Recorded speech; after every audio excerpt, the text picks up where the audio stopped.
Governor Palin joins me now from Wasilla, Alaska. Governor Palin, it's a pleasure. Welcome back to Freedom Watch.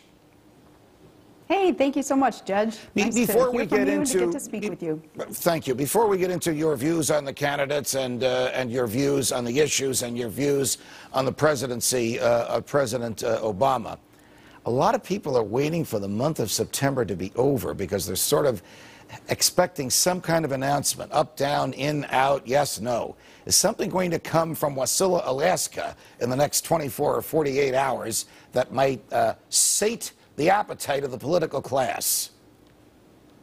You know, I hold my political cards close to my chest. I've certainly learned lessons along those lines, and I'm going to continue to do that until I'm ready to make an announcement. This is a serious decision, and I'm engaged in serious deliberations, and within the next 24 hours, don't look for me to make a decision. But hey, before we get into all those other topics, let me ask you about what was that shot that Juan Williams just took at me saying I made a nasty comment about Herman Cain.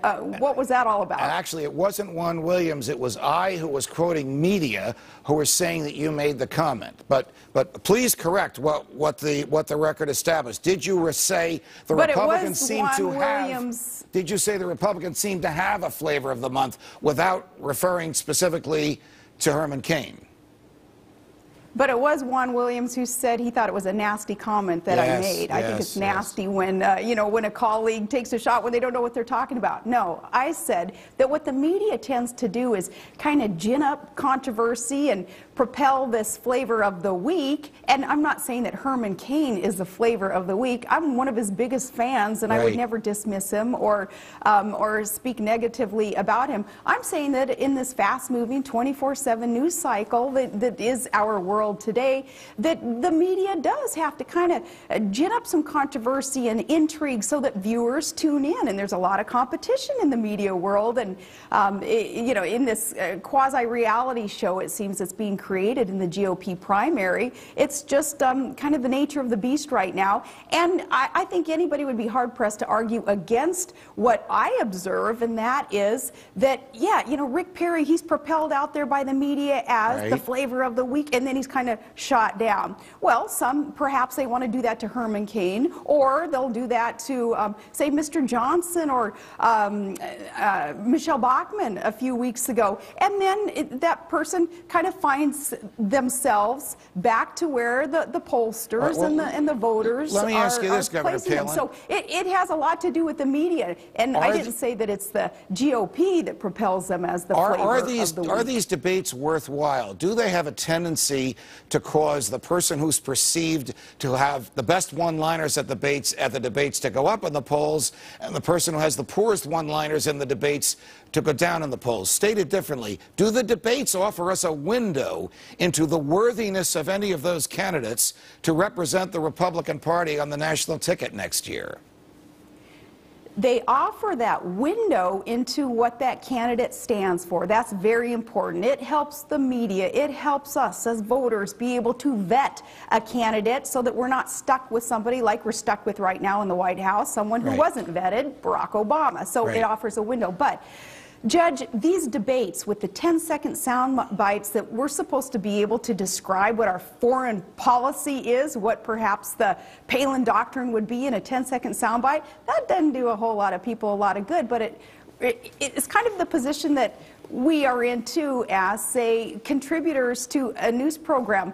Our exchanges, we're not able to really delve into issues and really get to the bottom of what somebody believes in, even in an exchange like this one. It's quick sound bites and we move on to the next subject. So people, the voters, a lot of responsibility are on their shoulders. They need to do their homework. They need to study a candidate's record, see what they have done in the past to give you a glimpse into the window of where they intend to bring this country in the future. Who on that stage most closely resembles your attitudes about the relationship of the federal government to individuals, about the role that the federal government should play in our lives?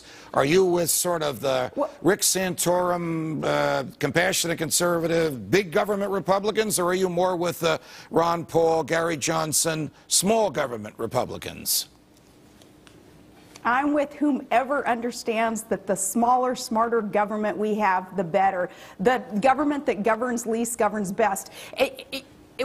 where I come from, in a very independent state where coming from the private sector and then working in local government and then moving my way up in government, I have seen that local government is the most responsive and responsible. The more remote, the larger government becomes, the more dismissive the government bureaucrats are of the people and of what their will is. So those who are up on stage, Herman Cain, who comes from the private sector, right on. You know, he's got that experience that's needed when it comes to trying to shove government back out of the way in order for our individuals, our families, our businesses to make their own decisions.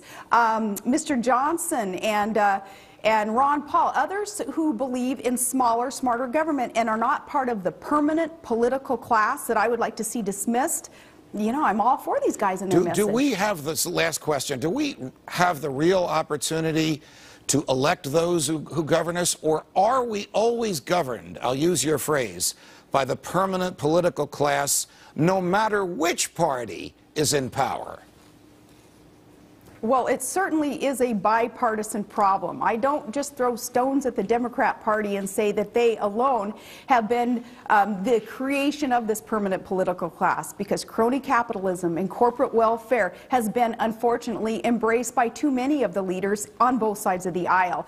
The point now, though, that we have to face and we have to do something about is our country can afford no more of this. We will go bankrupt with this corporate welfare and creating these entities that are too big to fail, and then government bails them out, and in the meantime the middle class and Main Street small businesses, we don't see any of that relief that the big guys get. And the big guys get it, Judge, because they have the access, they have the power, because they have the money.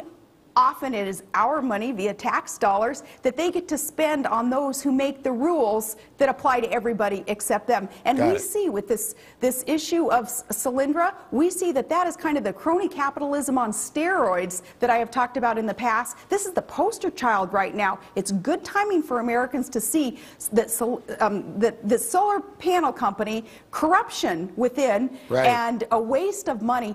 And it's not the only one. We're going to see a much revelation of other companies, too, that are receiving our tax dollars that we don't have. We're borrowing from China, and we're printing out a thin air in order to fund some of these entities that have friends in the White House and on Wall Street. And we're the ones, in the end, middle class, made to suffer. People are going to understand more and more about the dangers of crony capitalism.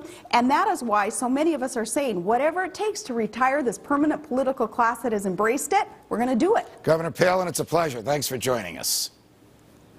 Thank you so much.